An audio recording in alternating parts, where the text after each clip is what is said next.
محدود ولا نعت موجود ولا وقت معدود ولا عجل ممدود فطر الخلائق بقدرته ونشر الرياح برحمته والصلاة والسلام على سيدنا ومولانا حبيبنا وحبيب قلوبنا شفيعنا أبي القاسم محمد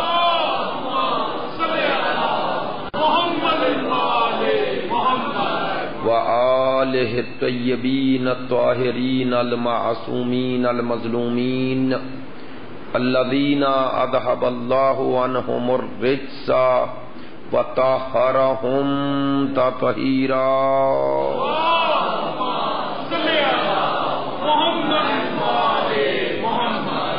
واللعنة الدائمة على منكري فضائلهم وغاصبي حقوقهم من الآن إلى قيام يوم الدين أما بعد فقد قال سبحانه وتعالى في كتابه المجيد وكلامه المتين بسم الله الرحمن الرحيم فاسألوا أهل الذكر إن كنتم لا تعلمون رب اشرح لي صدري ويسر لي أمري واحلل عقدة من لساني يفقهوا قولي ان اللہ وملائکتہ یصلون علی النبی یا ایھا الذین آمنوا صلوا علیہ وسلموا تسلیما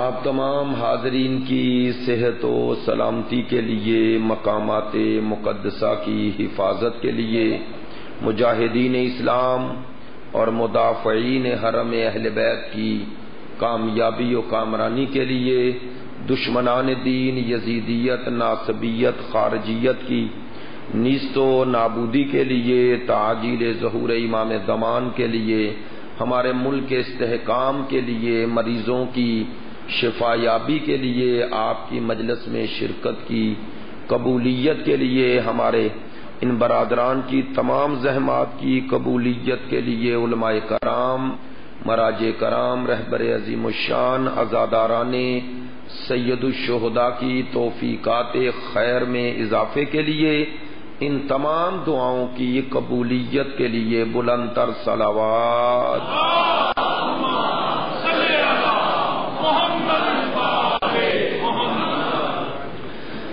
واجب الاحترام معزز و مکرم حاضرین مجلس، محبان اہل بیت، پیروان مکتب ولایت، عاشقان مکتب شہادت، کل کی گفتگو میں یہ عرض کیا تھا کہ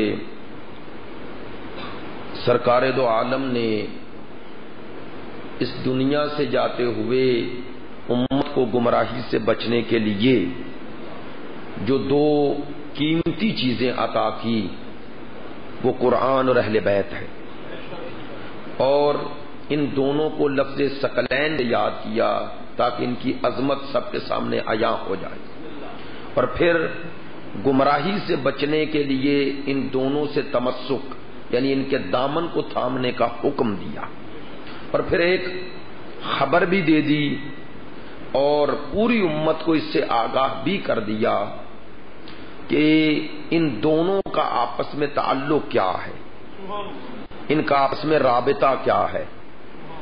لن یفترقا حتی یردا علی الحوض، کہ یہ دونوں کبھی جدا نہیں ہوں گے، کبھی، یہاں تک کہ میرے پاس حوض کوثر پہ پہنچ جائیں۔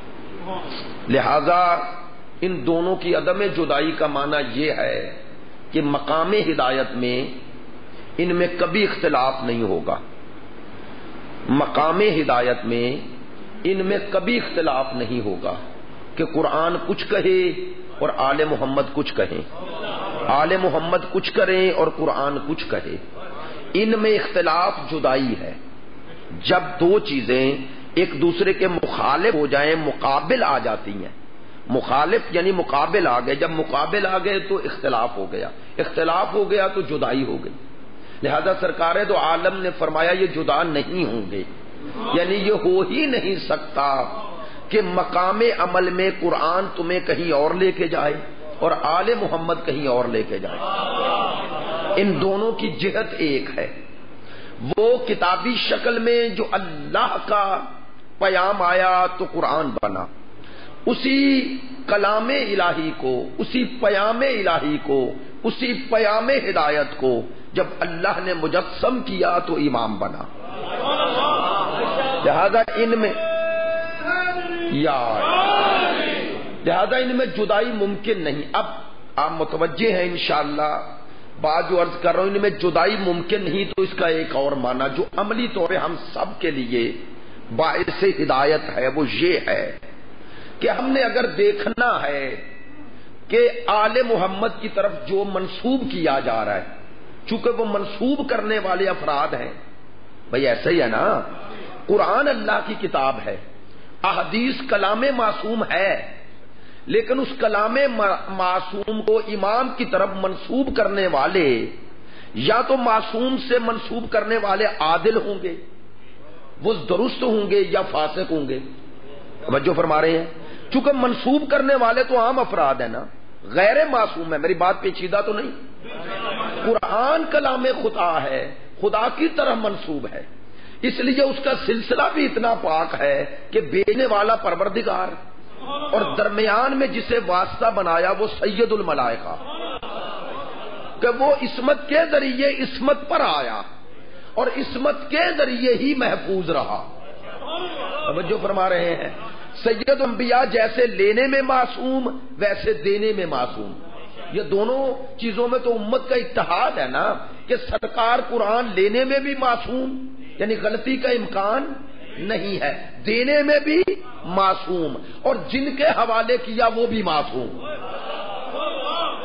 یہ سلسلہ عصمت کو قائم رکھا نا، لیکن حدیث کے حوالے سے وہ تشریح قرآن۔ توجہ فرمائیں گے، اب وہ احادیث امت میں سرکار نے بیان فرمائی، توجہ فرمائیں، اب سرکار نے قرآن کی حفاظت کے لیے تو اللہ نے ضمانت لی، لیکن وہ جو مفسر قرآن بننی ہے وہ تو حدیث بننی ہے، ان کی حفاظت کے لیے کیا کیا؟ تو توجہ فرمائیں، قرآن اللہ کا کلام تھا، کسی کو شک نہیں، لہذا حدیث کی شکل میں لوگ اس میں اپنی مرضی شامل کریں گے، لوگوں کی مرضیوں سے کلام رسول کو بچانے کے لیے رسول نے قرآن کے ساتھ ساتھ فطرت کو چھوڑا ہے۔ میری بات توجہ فرمائیں گے،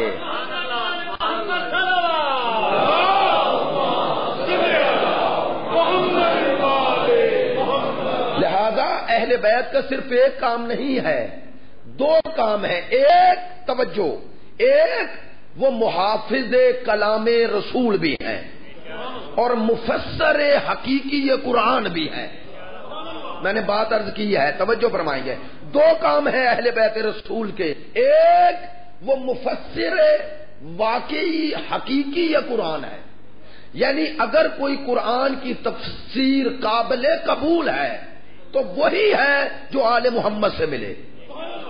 توجہ فرما رہے ہیں؟ وہ قرآن کے مفسر حقیقی اور واقعی ہیں، وہ تفسیر کرتے ہیں، توجہ، اور دوسرا محافظ کلام رسول ہیں کہ امت میں وہ لوگ جو ہمیشہ دنیا طلب رہے، شیاطین جن و انس، وہ ان کی دسترس سے دین کو بچانے کے لیے قرآن کے ساتھ اہل بیت کو چھوڑا۔ توجہ فرمائیں گے، اب سرکار تو عالم کے بعد امت میں دین کو پہچاننے کے دو ذریعے، ایک قرآن، ایک اہل بیت۔ اہل بیت یہ بتاتے ہیں کہ یہ جو رسول کی طرف منسوب کیا گیا ہم اس کی توثیق تائید کر رہے ہیں یا تردید۔ توجہ فرمائیں، مکتب آل محمد یہ ہے کہ ہر وہ حدیث جس کی آل محمد توثیق، تصدیق اور تائید کریں وہ قابل قبول ہے، آپ ضرور توجہ فرمائیں گے، اور جس کی تردید فرما دے وہ سنت ہے ہی نہیں۔ اگر وہ سنت ہوتی تو آل محمد تائید فرماتے، چونکہ آل محمد محافظ سنت ہیں، محافظ سنت ہیں، محافظ سنت رسول ہیں۔ اسی طرح اب توجہ فرمائیں، ادھر سے بھی یہ ہے، اگر کوئی کسی آیت کی کوئی تفسیر کرے، کوئی کرے اور اسے اپنے معنی دے، اور آپ نے جاننا ہو کہ یہ قرآن کی جو تفسیر کر رہا ہے یہ حقیقی ہے یا نہیں، تو اس کا ذریعہ بھی آل محمد ہے۔ میری کاش بات پہنچ جائے۔ بھائی کسی آیت کی کوئی تفسیر کرنا شروع کر دے اپنی مرضی سے، تفسیر کرے، تحریف کرے۔ دیکھیں قرآن میں لفظی تحریف نہیں ہوئی، ایسے ہی ہے نا، قرآن میں کمی اور زیادتی لفظوں میں نہیں، یہ ہمارا عقیدہ ہے، لیکن معنی میں ہوئی یا نہیں؟ بولے نا، ہوئی ہے نا، تو وہ مانوی تحریف کو کون بچائے؟ توجہ فرما رہے ہیں، وہ مانوی تحریف کو کون بچائے، یہ کہ معنی نہ بدلا جائے۔ میری بات توجہ فرمائیں گے، اس مانوی تحریف کو بچانے والے آل محمد ہیں۔ محمد و آل محمد اس مانوی تحریف کو، قرآن کے لفظوں کے معنی کو کوئی اپنی مرضی کا لباس نہ پہنائے، یہ پتہ کرنا ہے تو آل محمد ہے۔ اب آئیں یہ تمہید کے بعد جو کہنا چاہتا ہوں بات، ابھی پھر سلسلہ آگے بڑھاتا ہوں۔ عزیزو، میں نے عرض کیا قرآن اور اہل بیت میں جدائی نہیں ہو سکتی۔ اب اگر اسلام کو ہم نے پہچاننا ہے اور عمل کرنا ہے تو اس کے ذریعے دو ہو گئے نا، قرآن اور اہل بیت۔ اب قرآن اور اہل بیت دونوں ذریعے ہیں دین پر عمل کرنے کے، تو دین دو حصوں میں تقسیم ہوا ہے نا، اصول دین اور، آسان بات کرنا چاہ رہا ہوں، اصول دین اور، تو اب اصول دین میں پہلی اصل توحید ہے نا۔ میں وہاں قومی مرکز میں یہ عرض کر رہا ہوں، اس موضوع کو یہاں چھیڑنا نہیں چاہتا، لیکن جو بات میں موضوع میں ہے اسے عرض کرنا چاہتا ہوں۔ اصل اور اساس اس اصول دین میں پہلی اصل تو توحید ہے نا، توجہ فرما رہے ہیں۔ اچھا، اب توحید کی تبیین کے دو ذریعے ہیں، ایک قرآن اور دوسرا بولیے اہل بیت۔ ایک قرآن، ایک اہل بیت، یعنی ہمیں توحید کا تصور قرآنی اور اہل بیت وارثان قرآن کا تصور ہی قابل قبول ہوگا نا۔ بھئی خالص اور صحیح توحید وہ ہوگی جو قرآن دے اور اہل بیت دے، ایسا ہی ہے۔ اب قرآن جو توحید کا تصور دے تو وہ آل محمد اس کے مخالف نہیں کہہ سکتے، کہہ سکتے ہیں؟ اور قرآن اگر ہمیں توحید کے حوالے سے یہ تصور دے کہ اس کے بغیر کوئی بھی اس کا شریک ہی نہیں، نہ ذات میں نہ صفات میں، کاش بات پہنچ جائے۔ اگر قرآن یہ تصور دے رہا ہے وہ وحدہ ہے، لا شریک ہے، کوئی اس کا شریک نہیں۔ لا شریک کا کیا معنی؟ مجھے یاد ہے 3 سال پہلے میں نے یہی عرض کیا تھا، لا شریک کا معنی کہ کوئی اس کے ساتھ حصہ دار ہے ہی نہیں، آسان لفظوں میں کہہ رہا ہوں۔ اچھا، یہ قرآنی تصور توحید کا ہے یا نہیں؟ بولے نا یار، ہے نا۔ سرکار دو عالم مشرکین مکہ سے جو لڑ رہے تھے وہ ان کے شرک سے لڑ رہے تھے۔ دیکھیں ایک بات، آپ ماشاءاللہ پڑھے لکھے دوست ہیں، وہ مشرکین کافر نہیں تھے، مشرک تھے۔ کافر وہ ہوتا ہے جو اللہ کا انکار کر دے کہ ہے ہی نہیں، وہ مانتے تھے ہے لیکن شریک بنا رہے تھے۔ تو سرکار کی جتنی جنگ مکے میں تھی وہ شرک سے تھی، کاش میری بات پہنچ جائے۔ سرکار دو عالم نے 13 سال مکے میں یہ نہیں منوایا کہ خدا ہے، یہ منوایا کہ وہ ہی ہے، توجہ فرمائیں گے۔ سرکار نے یہ نہیں منوایا ان سے کہ خدا ہے، کوئی خالق ہے، یہ تو وہ مانتے تھے۔ قرآن پڑھ لیں، قرآن پڑھ لیں، بھئی شرک کا معنی یہ ہے، وہ مانتے تھے لیکن ان بتوں کو شریک بناتے تھے، ذات میں بھی صفات میں بھی، ایسا ہی ہے نا۔ تو سرکار کی 13 سال جنگ کن سے تھی؟ انہی مشرکین سے۔ صرف رسول کی جنگ تھی، ساتھ کون تھا؟ وہی جس نے دعوت ذوالعشیرہ میں مدد کا وعدہ کیا تھا، تو سنو بھائی، شرک کے خلاف سب سے بڑے دو مجاہد مکے میں تھے، ایک مصطفیٰ ایک مرتضی، توجہ فرما رہے ہیں؟ ان کی جنگ شرک کے خلاف تھی، شرک کے خلاف تھی ان کی جنگ، شرک کے خلاف، مشرکین مکہ کے خلاف، اس شرک کے خلاف لڑے۔ یعنی یہ منوانے کے لیے نہیں لڑے کہ اللہ ہے، یہ منوانے کے لیے لڑے کہ وہ واحد اور احد ہے، اس کا کوئی شریک نہیں ہے۔ یہ میرے مولا اور سید الانبیاء یہ مکے کی گلیوں سے لے کر اور وہ تمام مصائب و مشکلات میں یہی پہنچا رہے تھے نا، اور قرآن اسی کی تائید کر رہا تھا۔ توجہ فرما رہے ہیں؟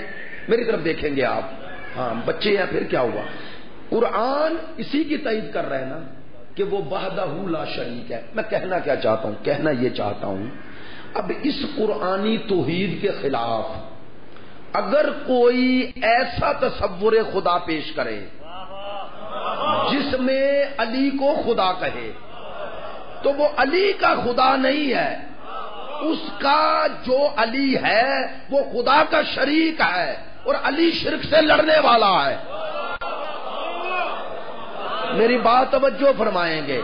بھائی میں برملا کہہ رہا ہوں، اور اللہ کی قسم اپنی ذمہ داری سمجھ کے کہہ رہا ہوں، اور اس کی بڑی سزائیں بھگتنا پڑتی ہیں، وہ قبول ہیں، وہ سزائیں قبول ہیں، لیکن کہہ رہا ہوں جو منبر سے علی اللہ کہہ رہا ہے وہ شیعہ نہیں ہے، ہمارا اس سے کوئی تعلق نہیں ہے، ہم اس کا اور اپنا معاملہ جدا کر رہے ہیں۔ اور سنیں، یہ بات بھی چھوڑ دیں کہ مجلسوں میں جانا چاہیے، مجلس پہ جانا چاہیے۔ بھائی مجھے سوچ کے بتائیے گا، اور آپ سے بہتر بات کون سمجھے گا؟ قرآن میں یہ ذکر ہے، مسجد بنی، مسجد کس کے نام پہ بنتی ہے؟ بولے، اللہ کے نام پہ بنائی منافقوں نے۔ اللہ نے کہا مسجد گرا دے، اللہ نے یہ نہیں کہا مقدس شہر میرے نام پہ بن گئی تو بنی رہنے دے، اللہ نے کہا یہ مسجد ضرار ہے، اسے گرا۔ جو اللہ اپنے نام پر اگر ایسی مسجد بنے جو اس کے دین کے خلاف ہو، اللہ اس مسجد کو گوارا نہیں کرتا، تو حسین ایسی مجلس کو گوارا کیسے کرتا؟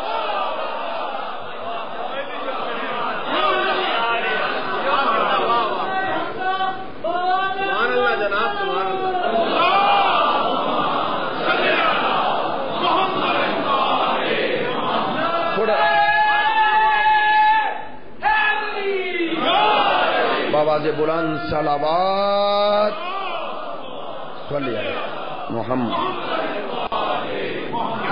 متوجہ ہے نا؟ نہیں، مجھے کہنے دیں اور آپ اس کو محسوس بھی کریں، پھر بھی سوچئے گا۔ یار مجھے گالیاں دینے، ہزار تلخ سبوب ایک حرف حق کا صلہ، نصیب اس کے جسے یہ بھلی کمائی ملے۔ تو توجہ فرمائیں، سوچئے گا اور جذباتی ہو کے نہیں، بات کو سمجھئے گا۔ اگر مسجد ضرار ہو سکتی ہے تو بعد مجلسیں بھی مجلس ضرار ہیں، میں نے بات کہہ دی ہے۔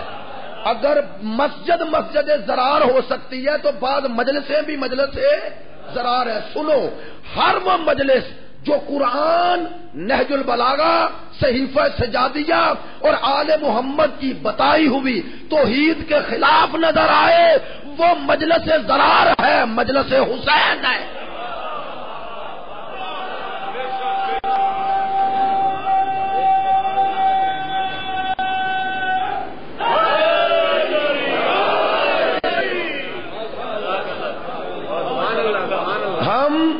ہم اپنی نئی نسل کو اسی تقدس اور اسی مقدس ماحول بنا کر ان کو خراب کر رہے ہیں، برباد کر رہے ہیں۔ اللہ کی قسم، یہ نئی نسل کو جو زہر دے رہے ہیں، یہ 4 سے 5 سال نتیجہ کیا نکلے گا؟ کیا نکلے گا؟ منبر سے کہہ رہا ہے، منبر سے کہہ رہا ہے امام حسین نے حضرت علی اکبر، حضرت قاسم، حضرت عباس، حضرت اون و محمد سب کی شہادت کے بعد شمر سے کہا کہ میں عمر سعد سے کہو بیعت کرتا ہوں۔ اچھا یار، آپ لعنت بھیج رہے ہیں۔ شاہ چند چراغ میں 2 محرم کو یہ ہوا ہے اور نعرے لگے ہیں اور لوگوں نے اٹھ اٹھ کے داد دی ہے. بولے کہاں چلے گئے, ہم کہاں چلے گئے. یہ میری بات سنیں, بہت شکریہ. یہ ماحول کیوں پیدا ہو گیا؟ معذرت چاہتا ہوں اسی وجہ سے جو ہم نے یہ ذہنیت بنا لی کہ مجلس ہیں اور مجلس میں ماحول خراب نہ ہو. اور بابا جو مجلس ہی ماحول خراب کیا عقیدہ خراب کر رہے, دین خراب کرے. اور سنو, شیعہ بچ جائے شیعت نہ بچے کوئی فائدہ نہیں. میری بات توجہ فرمانا, میری بات توجہ فرمانا.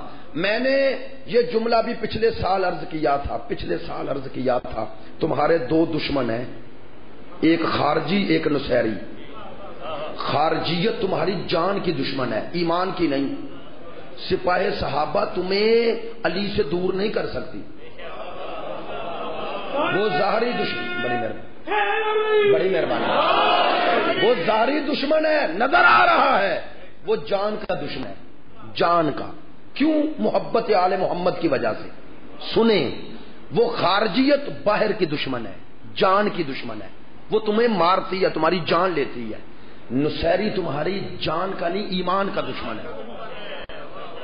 میری بات توجہ فرمائیے گا.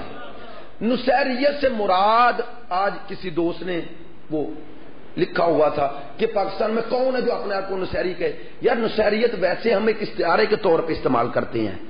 یہ اصل میں غلوب وہ لوگ جو ہر دور میں ائمہ کے بتائے ہوئے اصول و ضوابط کے مطابق آل محمد کو نہیں مانتے تھے, اپنے مطابق مانتے تھے. میں نے ایک لفظ میں بتا دیا, جو آل محمد کو ویسے مانے جیسے انہوں نے کہا وہ شیعہ ہے. میں نے بات کہہ دی ہے. جو آل محمد نے اپنے مقامات بتائے جو اس کے مطابق مانے شیعہ ہے, اور جو اس سے آگے بڑھے وہ بھی گمراہ ہے, جو اس سے پیچھے ہٹے وہ بھی گمراہ ہے. میری بات توجہ فرما رہے ہیں. میں نے عرض کیا تھا کہ یہ خارجیت آپ کی جان کی دشمن ہے, نصیریت آپ کے ایمان کی دشمن ہے. لہذا بڑا دشمن وہ باہر کا نہیں, میں برملا کہہ رہا ہوں.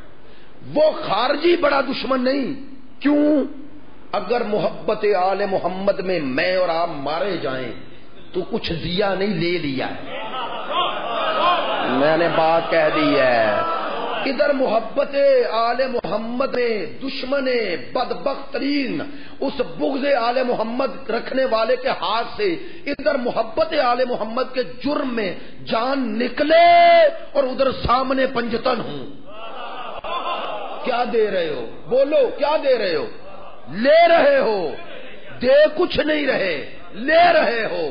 لہذا جان نہیں, ایمان بچ جائے جان چلی جائے کوئی نقصان نہیں, لیکن اگر ایمان نہ بچے جان بچ بھی جائے کچھ نہیں ہے. میری بات توجہ فرمانا میرے دوستو, میرے بھائیوں. کاش ہم یہ باتیں کسی پہ طنز نہیں کرتے, درد سے کرتے ہیں. لیکن ایک ایسا ماحول بنا دیا گیا جس میں سوچنے سمجھنے کی صلاحیت چھین لی. وجہ کیا ہے؟ جذبات و احساسات کو غالب کر دیا گیا, عقل و شعور پر غالب کر دیا گیا. منبر سے ایسے لفظ کہے جا رہے ہیں جس کی وجہ سے عام بیچارہ انسان, وہ جس کے پاس شعوری کیفیت وہ نہیں, وہ خوف زدہ ہو جاتا ہے. خوف زدہ کس سے؟ وہ سمجھتا ہے میں آل محمد کا گستاخ نہ ہو جاؤں. میں بات غلط کر رہا ہوں؟ یہ ہے, یہ نفسیاتی مسئلہ بن گیا ہے. نفسیاتی, چونکہ وہ بیس نہیں مضبوط, اس لیے وہ سمجھتا ہے کہ آل محمد کی یہ فضیلت بیان ہو رہی ہے, دل اس کا نہیں مان رہا ہوتا, عقل بھی کہہ رہی ہوتی ہے کہ کچھ گڑبڑ ہے, لیکن پھر کہتا ہے کہ شاید آل محمد کی یہ عظمت میری سمجھ میں نہیں آ رہی. اس لیے وہ جذباتی اور خوف زدہ ہو کے چپ ہو جاتا ہے. اس کا خاموش ہونا, اور اس پر پھر صاحب منبر نہیں اسٹیج پر بیٹھنے والا کہتا ہے اب میں نے چہروں سے پڑھنا ہے کہ کس کی ماں کی طہارت ہے. اب یہ جذباتی نعرے وہ بیچارہ نہ چاہتے ہوئے بھی بول رہا ہے.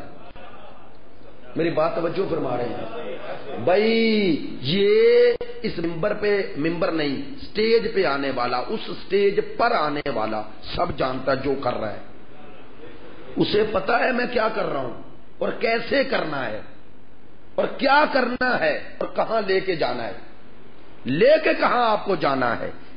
آج انشاءاللہ آخری مجلس میں بھی کچھ گزارشات کروں گا، آپ تک پہنچاؤں گا، دلائل سے، الزامات سے نہیں، حقائق سے۔ حقائق سے دنیا اسلام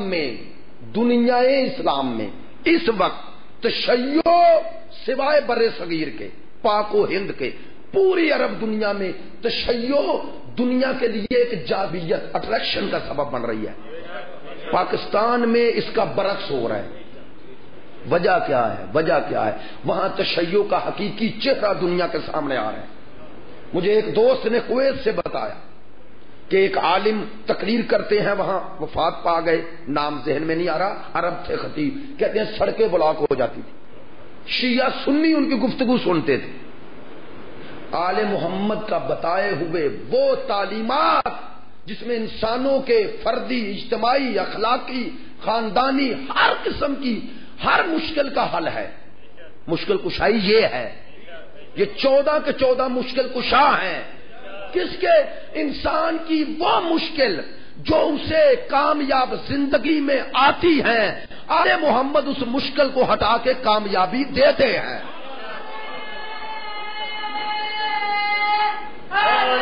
یا میری بات توجہ فرما رہے ہیں؟ میں نے رات ایک جملہ قومی مرکز میں عرض کیا، میں نے کہا ہم پوری دنیا کے سامنے سر فخر سے بلند کر کے یہ کہہ سکتے ہیں کہ آئیں۔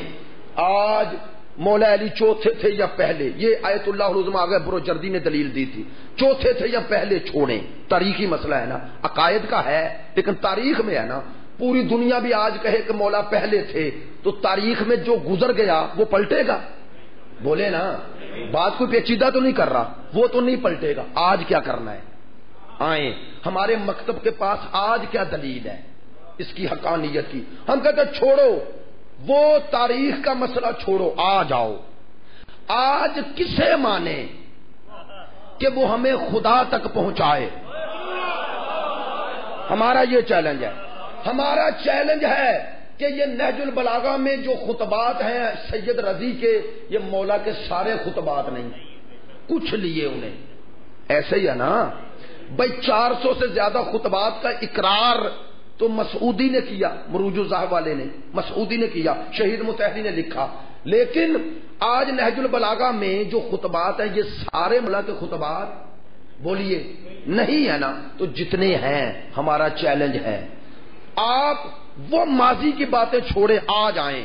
ہمارے پاس نہج البلاغہ اور ہمارا دعویٰ یہ کلام علی، ایسا ہی ہے۔ لو دنیا بھی کوئی ایک خطبہ ہی ایسا لے آئے، آپ توجہ نہیں فرما رہے بھائی۔ مولا کے خطبات توحیدی میں ایک خطبہ توحیدی لے آؤ، علی کے ایک خطبے جیسا، وہ بھی تو رسول کی صحبت میں رہے، توجہ نہیں فرما رہے ہیں، وہ بھی تو رہے۔ آؤ ان کا کوئی ایک خطبہ لے آؤ، لے آؤ۔ لو چیلنج اگلا کرتا ہوں، ان جہلوں کو پتا نہیں جو میرے مذہب کی حقانیت کی دلیل ہے اسے مشکوک کرنا چاہ رہے ہیں۔ نہیں، مشکوک کرنا نہیں چاہ رہے، یہ پلان ہے کہ تشیع کو اس کردار سازی سے جدا کیا جائے۔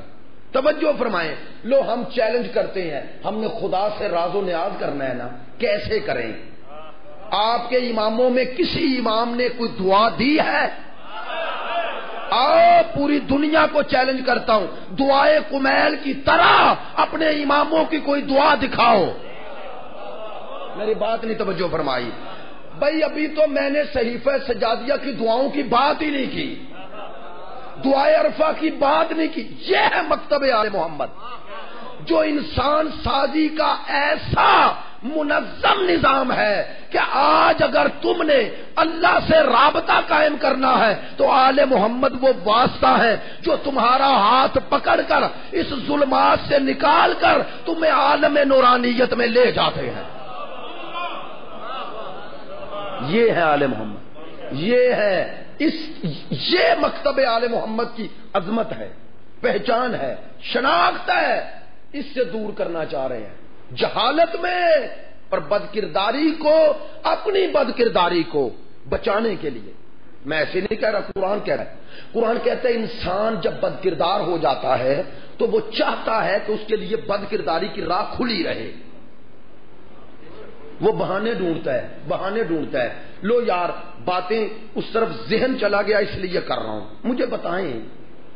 میں نے گزشتہ سال بھی عرض کیا تھا، 2 ارب سے زیادہ دنیا میں سب سے بڑا مذہب عیسائی ہے، 2 ارب سے زیادہ ان کی تعداد ہے نا، تو 2 ارب سے زیادہ تعداد ہو کے بھی ان 2 ارب میں حضرت عیسیٰ کی تعلیمات نظر آتی ہیں؟ نہیں آتی نا۔ اب وہاں حضرت عیسیٰ کی تعلیمات کوئی نظر نہیں آتی ہوتی تو شراب نوشی ہوتی؟ حضرت عیسیٰ نے شراب نوشی کا کہا، وہ جو دوسری برائیاں ہیں وہ ہیں اخلاقی وہاں، تو حضرت عیسیٰ کی تعلیمات تو نہیں ہیں، تو انہوں نے حضرت عیسیٰ کو ماننا چھوڑ دیا؟ ماننا نہیں چھوڑا، ان میں عیسیٰ ہیں بھی اور نہیں بھی، نہیں کیا کیا وہ عیسیٰ، توجہ فرمائیں گے، بات پچھلے سال کہی تھی لیکن اتنی اہم ہے کہ دوبارہ آپ تک پہنچنی چاہیے۔ وہ عیسیٰ جو اللہ کے بنائے تھے، وہ ہیں نبی، وہ ہیں رسول، ان کی تعلیمات تھی، ایسے ہی ہے نا، اللہ کا بنایا عیسیٰ نبی ہے، وہ تھے نمونہ عمل، ایسے ہی ہے نا، وہ نمونہ عمل تھے، رسول تھے اور امام بھی تھے۔ توجہ فرمائیں، شہید مطہری نے فرمایا ہے جو صاحب شریعت رسول ہے ان کو امامت بھی ملی، امت کی رہبری۔ توجہ فرمائیں، تو اللہ کے بنائے ہوئے یہ 3 منصب تھے، اپنے ان پر کتاب بھی اتری، کتاب میں بھی تحریف ہو گئی تعلیمات میں، اور ان کے کردار میں بھی تحریف ہو گئی۔ کیا ہوا؟ وہ عیسیٰ جو اللہ کے نبی تھے، عبداللہ تھے، بندے تھے، وہ نہ رہے، عیسیٰ بن گئے خدا کے بیٹے۔ اچھا، یہ عقیدہ ایک دن میں بن گیا؟ بولیے یار، بنایا گیا نا بھئی، عیسیٰ کو اللہ کا بیٹا بنایا گیا۔ اچھا، اگر قرآن نہ کہتا کہ عیسیٰ اللہ کے بندے تھے، نبی تھے، ہمیں پتا چلتا؟ نہیں چلتا نا۔ کیوں؟ ہمارے سامنے تو عیسائی ہے نا، اور وہ کتاب تحریف شدہ، اس میں بھی اللہ کا بیٹا لکھا ہوا ہے۔ بات توجہ فرما رہے ہیں؟ نہیں، آپ کی خاموشی تائید ہے۔ انسان کو بات جب سمجھ آ رہی ہو، جتنی سمجھ آتی جائے چپ ہوتا جاتا ہے، چونکہ سمجھ رہا ہوتا ہے۔ خاموشی میں انسان متوجہ ہوتا ہے، کوئی خوف نہیں ہے۔ توجہ فرمائیں گے، بات چونکہ آپ کے دلوں میں اتر رہی ہے، مجھے خوشی ہے، اس لیے توجہ فرمائیں۔ وہ عیسیٰ جو اللہ کے نبی تھے، قرآن نہ کہتا تو نبی نہ رہتے۔ آج ہم بھی مجبور ہوتے، سوچتے یہ کیا ہے، میری بات پہنچنی چاہیے۔ قرآن نے کہا نہیں، وہ عبداللہ تھے، نبی اللہ تھے، رسول اللہ تھے، ایسا ہی ہے نا۔ ان پہ کتاب اتری اور انشاءاللہ کل یا پرسوں عرض کروں گا، اس کتاب کو بدل دیا گیا۔ 2 چیزیں کی گئی، ایک کتاب کو بدلا گیا، ایک عیسیٰ کی شخصیت کو بدل دیا گیا نا۔ بھئی آج عیسیٰ وہاں نبی اللہ ہے یا ابن اللہ ہے؟ ابن اللہ ہے، تو جو عیسیٰ وہاں ہے وہ اللہ کا بنایا ہے یا ان کا اپنا بنایا ہے نا۔ آج 2 ارب عیسائی عیسیٰ کو اللہ کا بیٹا مان رہا ہے، نبی نہیں مان رہا۔ توجہ فرمائی۔ اب یہ عیسیٰ جو اللہ کا بیٹا بن گیا، یہ نمونہ عمل نہ رہا، چونکہ جب اللہ سے رشتہ ہو گیا تو نمونہ کیسا؟ اب انہوں نے پوجنا شروع کر دیا عیسیٰ کو، لیکن اتباع نہیں ہوگی۔ صلیب میں بھی عیسیٰ ہے، گرجے میں بھی عیسیٰ ہے، لیکن عمل میں عیسیٰ نہیں، چونکہ قابل اتباع، اسوہ، ماڈل، نمونہ وہ بنتا ہے جس کی شخصیت قابل دسترس ہو۔ کاش پڑھے لکھے دوستوں تک بات پہنچ جائے۔ جب کوئی شخصیت آپ کی دسترس سے نکل جائے تو آپ اسے قابل اتباع نہیں سمجھتے۔ لو میں جملہ بدل رہا ہوں، اللہ کے بنائے ہوئے حقیقی نبی کے مقابلے پر افسانوی عیسیٰ بنایا گیا۔ جب کوئی شخصیت تخیلاتی بن جائے تو پوجی جاتی ہے، اسے اتباع نہیں کی جاتی۔ یار یہ ساری تمہید بے فائدہ نہیں تھی. کچھ لوگ اور وہی لوگ یورپ میں جنہوں نے عیسائیت کو عیسیٰ سے خالی کیا، وہ شیعت کو ولایت سے خالی کر رہے ہیں. وہ علی جو امام ہے اس کی جگہ پر علی رب کہنا، علی اللہ کہنا، علی خالق کہنا، یہ چاہ رہے ہیں علی امام نہ رہے. میری بات پہنچی ہے؟ ہاں کچھ لوگ یہ چاہ رہے ہیں، اور کچھ دانستہ ہیں کچھ نادانستہ ہیں. آج 2 ارب عیسائی حضرت عیسیٰ کو خدا کا بیٹا مان رہے ہیں. توجہ فرمائیں. تو وہاں اب خدا کا بیٹا ہونا عیسیٰ طے ہو گیا یا نہیں؟ بولیں. آج آپ یورپ میں جا کے ان سے بحث کرتے ہیں وہ بیٹے نہیں تھے نبی تھے. تو کر رہے ہیں نا. کس سے کر رہے ہیں؟ جس پر وہ نبی آیا. ایسا ہی ہے. تو سب بدل گئے نا. تو کچھ تھے جب یہ اللہ کا بیٹا عیسیٰ کو بنا رہے تھے، اگر کاش اس وقت وہ اٹھتے جو نبی مان رہے تھے تو یہ 2 ارب گمراہ نہ ہوتے. میری بات توجہ فرمانا. تو ان کی گمراہی میں بنانے والے بھی شامل ہیں، چپ رہنے والے بھی شامل ہیں. توجہ فرما رہے ہیں؟ ہاں اب میری نہیں آپ کی بھی، ہم کی مشترکہ ذمہ داری. ایک پہ نہ ڈالے، سب کی مشترکہ ذمہ داری ہے. اگر تمہارا امام علی ہے، اگر تمہارا امام علی ہے، اگر وہ علی جو بندگی پہ فخر کرتا ہے وہ علی ہے، اگر وہ علی جسے تم وصی رسول مانتے ہو، اگر وہ علی جو کعبے میں ولادت ہوئی ہے، اگر وہ علی جو حضرت زہرا کا شوہر ہے، اگر وہ علی مان رہے ہو جو حسنین کا بابا ہے، یہ سب کچھ مان کے اگر علی اللہ کے مقابلے پہ چپ ہو تو اس جرم میں آپ بھی شریک ہو. توجہ فرما رہے ہیں؟ ہاں 2 کام ہیں، یا روکو یا نہ جاؤ. میں ممبر پہ کہہ رہا ہوں، ممبر پہ کہہ رہا ہوں، ایک طالب علم ہوں لیکن کہہ رہا ہوں. کیوں میں کہہ رہا ہوں؟ دیکھیں بھائی، میں کم از کم 15 سے 17 سال مجھے بھی ممبر پہ ہو گئے. ممبر پہ آنے والے کی ایک کمزوری ہے، سنیں، ہماری نہیں کچھ لوگوں کی کمزوری ہے. میری بات توجہ فرما رہے ہیں؟ ہاں کمزوری ہے. وہ کیا؟ وہ ہے مجمع. ان لوگوں کی مجمع کمزوری ہے. ہاں انہیں بلایا ہی اس لیے جاتا کہ ان کے نام پہ مجمع آ رہا ہے.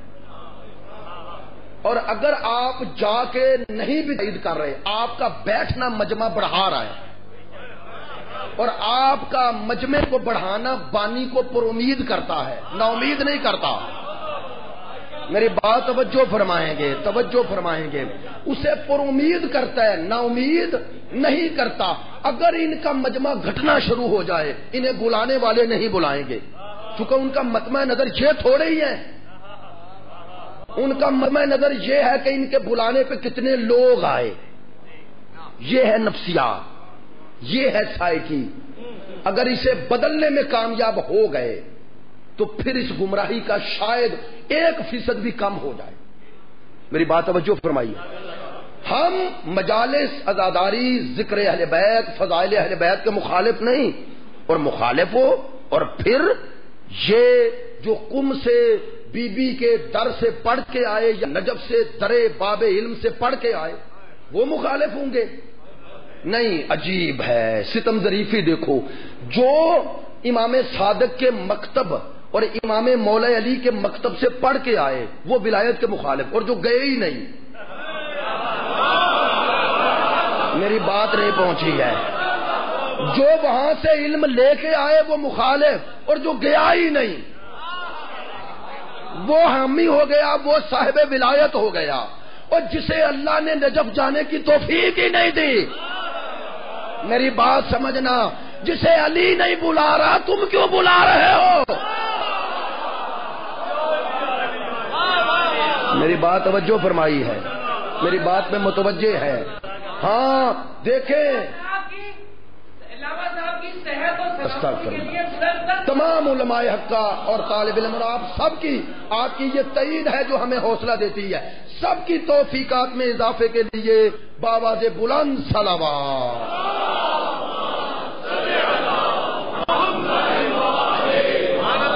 آپ متوجہ رہیں گے انشاءاللہ ہم پاکستان میں کم از کم اپنی شرعی ذمہ داری ادا کریں گے.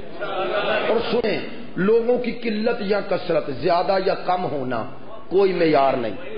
چونکہ اگر لوگوں کو دیکھتے تو حسین کا ذکر کیوں کرتے؟ میں نے تو بات کہہ دی ہے.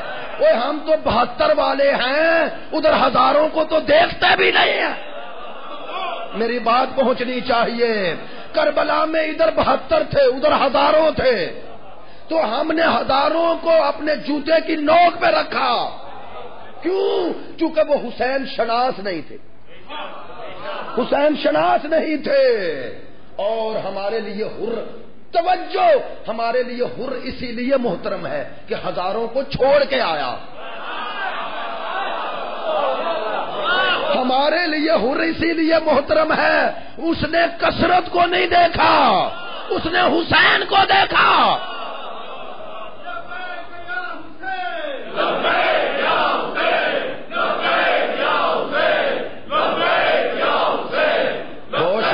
آواز بلند صلوات.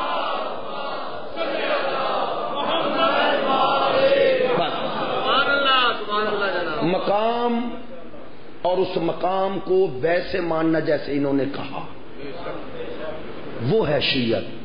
تشیع حقیقت اسلام ہے، تشیع روح اسلام ہے.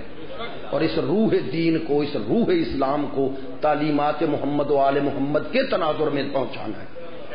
ہاں، آج شیعت کے پہنچانے میں سب سے بڑی رکاوٹ غیر نہیں ہم ہیں.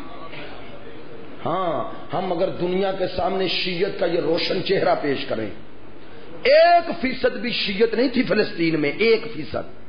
آج وہاں مجلسیں ہو رہی ہیں، آپ نے توجہ نہیں فرمائی. وہاں کوئی مبلغ نہیں گیا.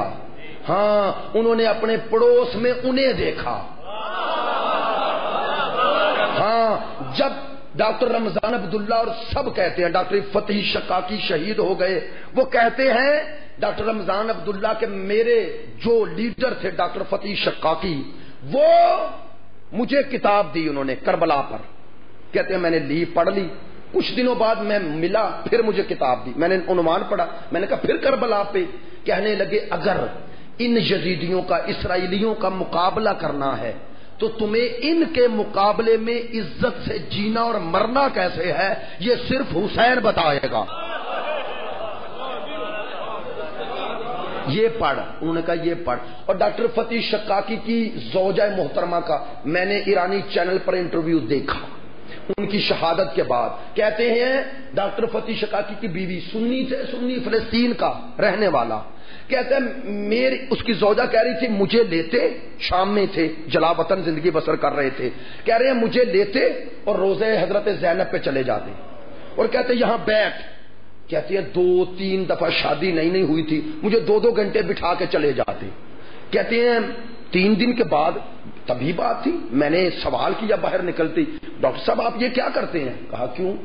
کہا 3 دن ہو گئے، مجھے 2 گھنٹے بٹھا کے چلے جاتے ہیں، پھر آتے ہیں. کہتے ہیں میں نے تمہیں بتانے کی وجہ نہیں بتائی تھی تاکہ تم پوچھو تو بتاؤں. کہنے لگی اب بتائیں. کہا یہ کون بی بی ہے؟ انہوں نے کہا حضرت زینب. کہا کون تھی؟ کہا علی کی بیٹی، جناب زہرا کی بیٹی، رسول کی نواسی. کہا نہیں، ان کا کردار بتاؤ کیا ہے؟ کہا کربلا کے شہیدوں کی وارثہ. کہا یہی کردار؟ کہا بی بی کے خطبات تمہیں میں نے پڑھائے ہیں. ہاں. کہا اس لیے تمہیں چھوڑ کے جاتا تھا یہاں کہ اگر شوہر اور رشتہ دار مارے جائیں اور ہدف بڑا ہو تو شہیدوں کی وارثہ کو کیسا ہونا چاہیے. کہا ہم اس عصر کربلا میں آج کے شمروں اور یزیدوں سے لڑ رہے ہیں. آج ہمیں اگر ضرورت ہے تو یا زینب کی یا حسین کی. میرے دوستو یہ ہے شیعت، یہ ہے تشیع. یہ شیعت ہے جو دنیا کو جذب کر سکتی ہے. دنیا ظلم کی چکی میں پس رہی ہے، دنیا مانویت اور روحانیت کی تشنا ہے. فحاشی اور عیاشی نے لوگوں سے حبیت، شخصیت چھین لی ہے. یہ دونوں کام، توجہ، یہ دونوں کام، ظلم کے خلاف قیام اور مانویت کے بحران کو پر کرنے کے لیے اگر کسی مکتب کے پاس یہ دونوں چیزیں ہیں تو شیعت ہے. میری بات نہیں پہنچی. کربلا ظلم کے خلاف قیام کا درس دیتی ہے اور ہمارے ائمہ کی دعائیں مانویت کے خلا کو پر کرتی ہیں.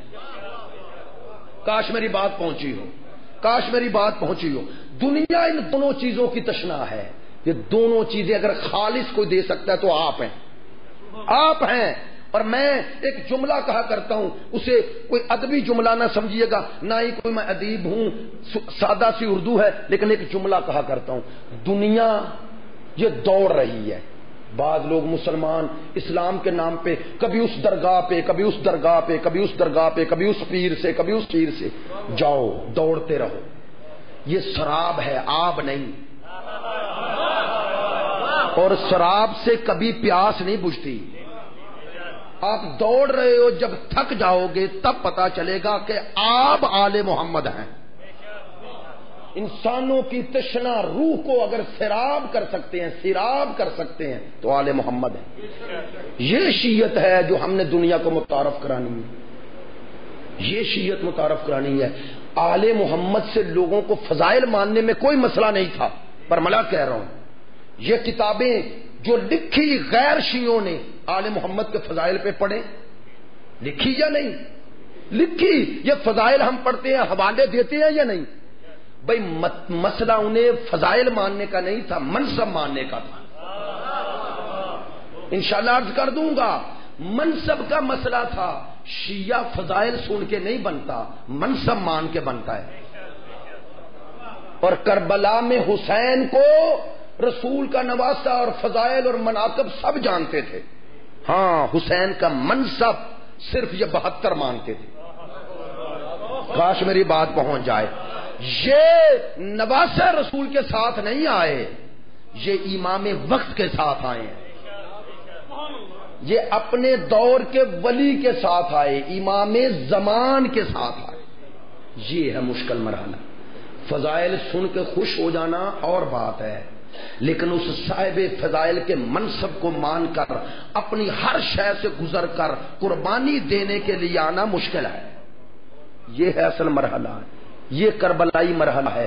اور وہ پردہ غیبت میں بیٹھا ہوا اس کا انتظار کر رہا ہے کہ آج امام ماننے والے کتنے ہیں. امام آج اس امامت میں جانے والے کتنے ہیں. اور دوستو, جس نے امام مان لیے پھر اس کی شجاعت دنیا نے دیکھی. خاتون ہو, بھائی مارے جائیں, بیٹے مارے جائیں, نواسے مارے جائیں, بھتیجے مارے جائیں, بھانجے مارے جائیں, بھائی کے اصحاب و انصار مارے جائیں. یہ اتنے قتل, بھائی کا قتل ہی بہت تھا. اس حال میں سر پہ چادر نہ ہو, غیرت مند خاتون ہو, ہاتھ پسے گردن ہوں, سامنے بھائی کے قاتل ہوں, اور ان قاتلوں کے سامنے مقتولوں کے سر ہوں. سارا ماحول مخالف ہو. جو اس ماحول میں اپنے بھائی کے قاتل عرب و عجم پر جس کی حکومت ہو, اسے کہے جتنی کوشش کرنی ہے کر لے, نہ ہمارا نام مٹا سکے گا, نہ پیام مٹا سکے گا. اسے زینب کہتے ہیں. یہ امام کو ماننے والی تھی. یہ بھائی کی حمایت میں نہیں, یہ امام وقت کی حمایت میں آئی ہے. 13 محرم کا دن گزر گیا. میں نے کل بھی اشارہ کیا تھا. یہ میں اشارہ کیوں کر رہا ہوں, 10ویں محرم کے بعد 11, 12, 13 گزر گیا نا. خدا کی قسم آل محمد کے یہ گلشن زہرا کے بکھرے ہوئے پھول, یہ ملعون اپنے سارے وہ جہنم رسید ہونے والے دفن کر گئے اور یہ جنازے چھوڑ گئے. علماء لکھتے ہیں ان ملعونوں کا مقصد کیا ہے.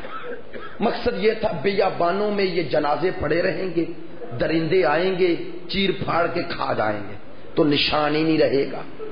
دوسرا, ان لاشوں سے نعوذ باللہ, یہ میں کہہ رہا ہوں, بدبو اٹھے گی, لوگ نفرت کریں گے. توجہ فرما رہے ہیں. امام سجاد فرماتے ہیں اللہ کا شکر ہے جس نے ہمارے دشمنوں کو احمق اور بیوقوف بنایا. بے غور و کفن جنازے وہ تپتی دھوپ میں چھوڑ گئے, لیکن جب اللہ کی حکمت ہے نا, وہ تو امتحان تھا اور یہ ان کا مقام ہے, اس نے بتانا ہے.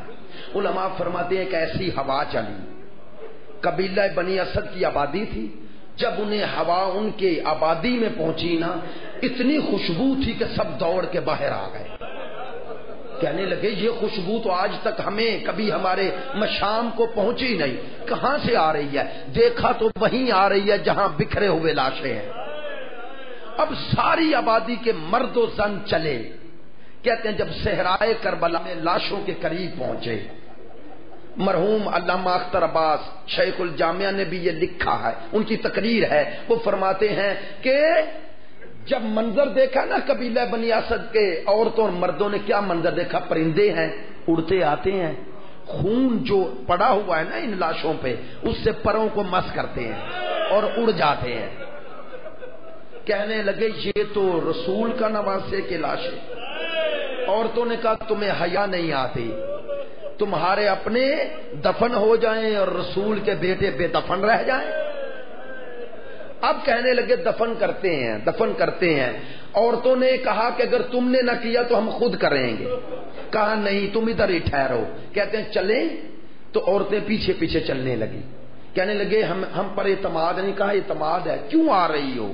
کہا اس لیے آ رہے ہیں کہ لاشیں دفن کرتے ہوئے اگر رویا جائے تو لاش کی زینت ہے۔ ان کے کوئی بھائی بھی ہوں گے، ان کی بہنیں بھی ہوں گی جو نہ رو سکی، ہم روئیں گی، تم لاشیں دفن کرتے جانا۔